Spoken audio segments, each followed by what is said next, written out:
आज हम डिस्कस करेंगे एक बहुत ही important topic, calcium and vitamin D deficiency. जहां देखे वहां कैल्शियम डेफिशिएंसी, विटामिन डेफिशिएंसी ये बार बार सुनाई देता है। क्यों होती है कैल्शियम की डेफिशिएंसी और क्या होता है और क्यों होती है या विटामिन डी डेफिशिएंसी? दोस्तों, खाना पीना, डाइट, लाइफस्टाइल, इस पर ध्यान देकर भी इन चीजों की डेफिशिएंसी हो रही है। तो हमने सोचा कि आपके लिए इसके ऊपर एक वीडियो लेकर आते हैं जिसमें आपको थोड़ा सा गाइडेंस भी मिल जाए और आपकी लाइफ और हेल्थ कैसे इंप्रूव हो सकती है ये इन्फॉर्मेशन से, ये भी हम आज के वीडियो में आपको दिखाने वाले हैं। तो दोस्तों, हमें सपोर्ट करने के लिए और अपनी हेल्थ को बनाए रखने के लिए, नए नए वीडियोस पाते रहने के लिए हमारे चैनल को सब्सक्राइब करके बेल आइकन जरूर से दबा दीजिए।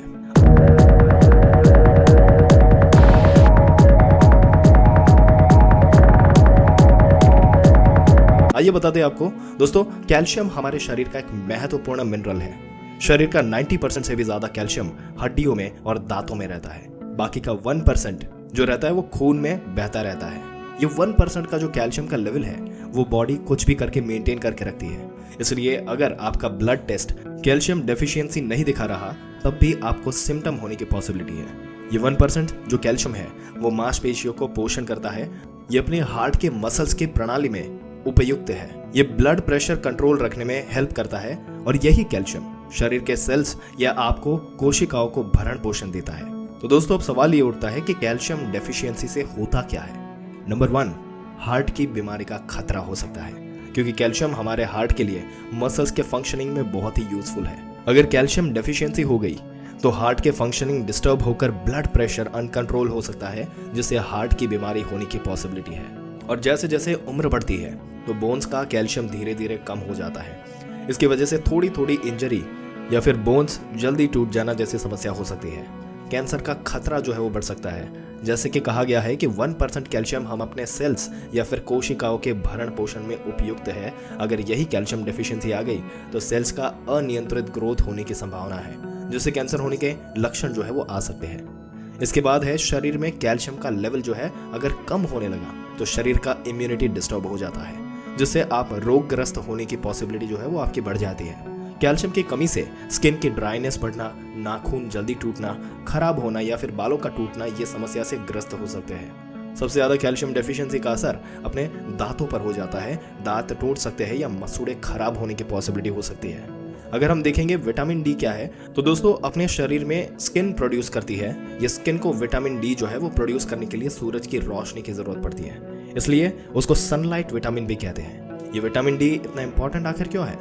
क्योंकि यही विटामिन डी हम जो कैल्शियम लेते हैं उसका एब्जॉर्प्शन शरीर में करने का एक महत्वपूर्ण जो है वो काम करता है। इसलिए विटामिन डी और कैल्शियम दोनों पर हमें नजर रखने की जरूरत रहती है। यानी कि देखा जाए तो विटामिन डी का सिंथेसिस अपना स्किन करता है।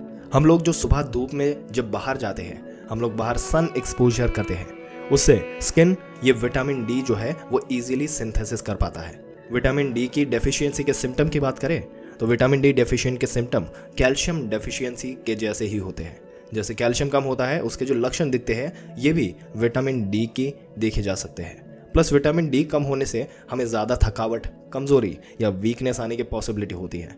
तो अब हम देखेंगे कि हम क्या करें कि ये कैल्शियम और विटामिन डी की डेफिशिएंसी से हम दूर रह सकें। तो इसमें सबसे ज़्यादा इंपॉर्टेंट है बैलेंस्ड डाइट, पूरा बैलेंस डाइट, जिसमें दूध के बने हुए प्रोडक्ट जैसे चीज, पनीर, कर्ड इसका इस्तेमाल करें। सब्जियां जैसे कि पत्ता गोभी, स्पिनच, धनिया, मेथी इनका प्रयोग करें। फ्रूट जैसे कि सीताफल, बादाम, केला, खजूर, दालें जैसे कि राजमा, रागी, इन दालों का डाइट में अवश्य प्रयोग करें। और दोस्तों, विटामिन डी ये तो नेचुरली फ्री है।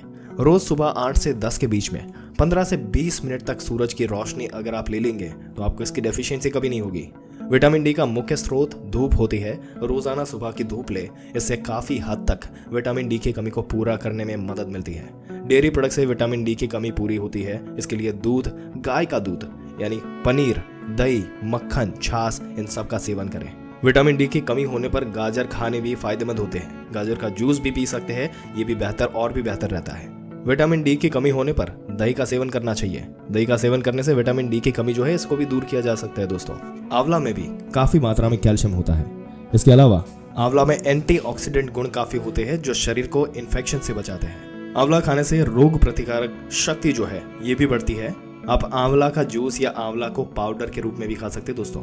इसके अलावा रागी, जीरा, तिल, सोयाबीन, ये सारी ही चीजें ऐसी हैं जो आपके लिए आपकी बॉडी में विटामिन डी और कैल्शियम की भरपाई करते हैं। दोस्तों, आपके क्या विचार है विटामिन डी और कैल्शियम के बारे में, और क्या आप भी ये सिमिलर प्रॉब्लम जो है वो फेस करते हैं? अपने विचार नीचे कमेंट सेक्शन में जरूर से बताइएगा।